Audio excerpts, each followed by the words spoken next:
project 2.2 is looking at how we could perhaps, have both GSM-R and FRMCS coexisting in the same radio spectrum. And this particular diagram here is trying to illustrate a technique that has been proposed by Contron, and it's referred to as the white space approach. So I've got my 5.6 megahertz spectrum. Again, it could be the uplink spectrum or the downlink. It doesn't really matter too much, I guess. If we were to look at the numbers, that would actually tell us whether it was uplink or downlink.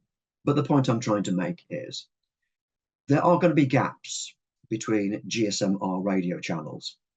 You can refer to those gaps as being white space. It's unoccupied. So potentially what we could do is actually fit in our resource blocks into those gaps.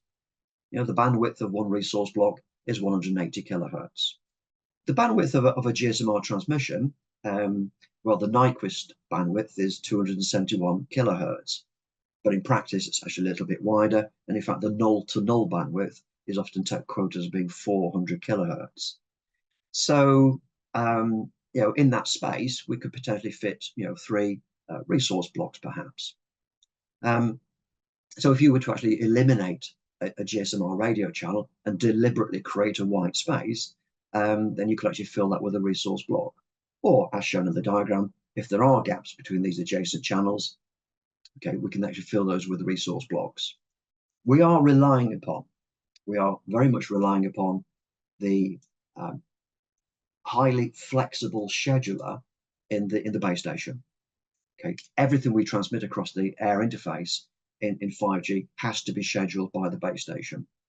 So if there are gaps, and if the base station can detect those gaps, so I guess we would need perhaps some kind of receiver to monitor the spectrum. And if we detect those gaps, then the scheduler can potentially schedule resources in those gaps. And we can then have both FRMCS and GSM-R working at the same time. Unfortunately, there is actually no mechanism defined in the 3GPP standards for that highly adaptive scheduler. And then there's also a number of issues. First of all, we have to transmit a number of control channels.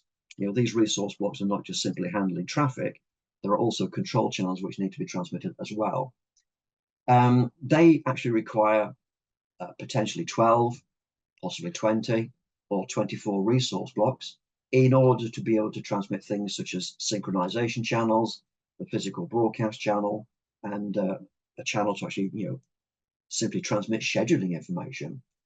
So it's going to be quite an engineering feat, I think, to be able to actually use this white space approach.